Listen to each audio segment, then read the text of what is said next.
A paz do Senhor Jesus Cristo, meus irmãos e irmãs. 3 de maio, sexta-feira. Trazemos neste vídeo mais detalhes sobre as 7 igrejas da Ásia que talvez você não saiba.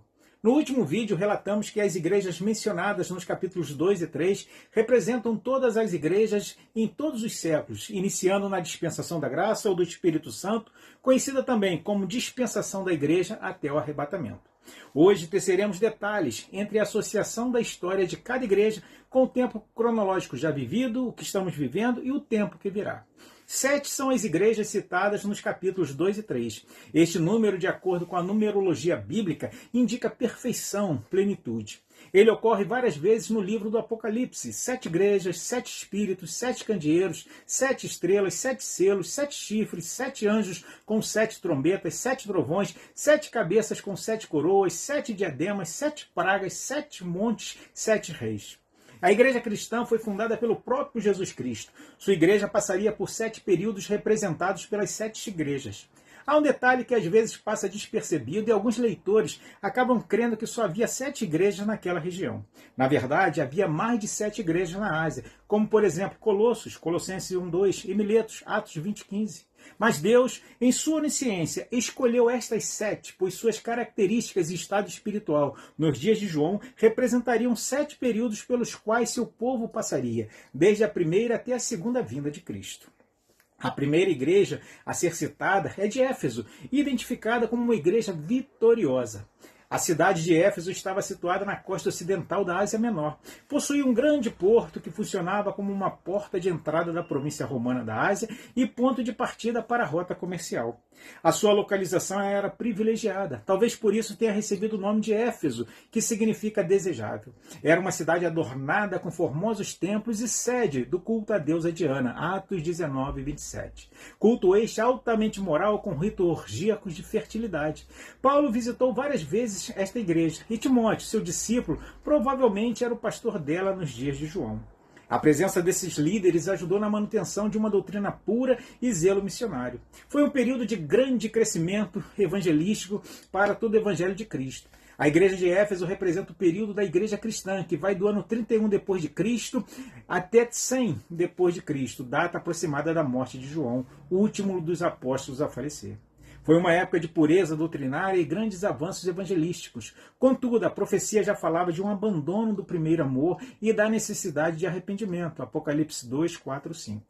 A segunda igreja a ser citada é de Esmirna, conhecida como a igreja perseguida. A palavra Esmirna vem de mirra, um suave aroma adocicado. É possível que esta igreja tenha sido fundada por Paulo. A igreja de Esmirna era pobre em riquezas deste mundo, mas ativa no trabalho. Sofreu muitas perseguições. Policarpo, que foi consagrado bispo desta igreja pelo próprio João, sofreu martírio em 168 depois de Cristo. Milhares de cristãos foram aprisionados e mortos, mas outros surgiram para ocupar seus lugares.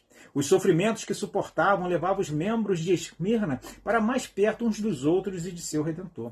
Seu exemplo dado em vida e diante de a morte era um constante atestado da verdade. Onde menos se esperava, muitos perseguidores eram convertidos e alistavam-se no exército de Cristo.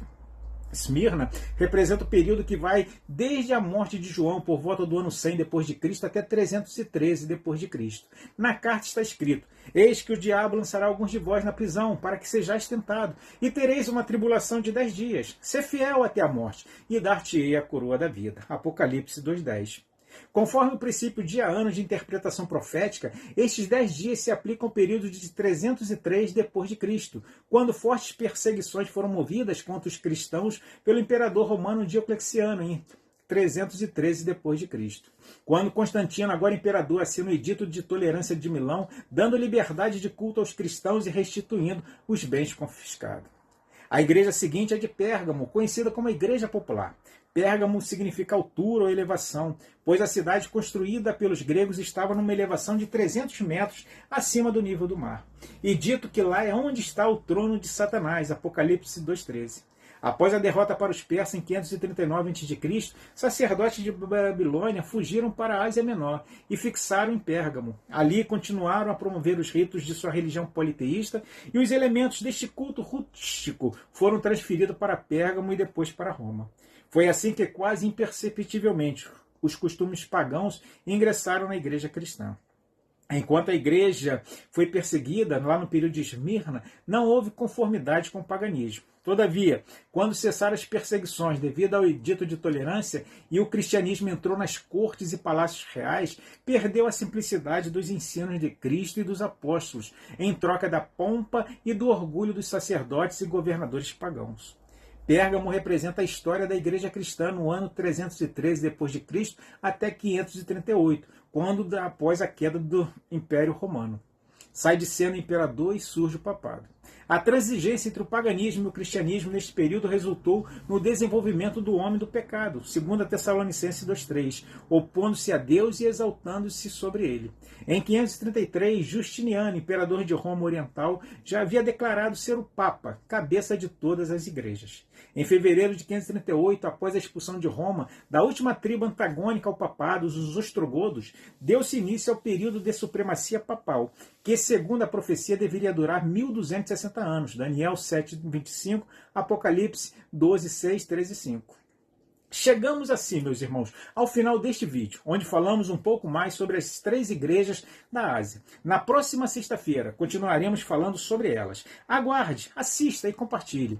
Por falar em vídeo, nesta segunda-feira, não perca mais um vídeo, onde abordaremos a 6ª lição do 2º trimestre de nossa escola dominical. Fique com Deus, que Deus os abençoe em Cristo Jesus.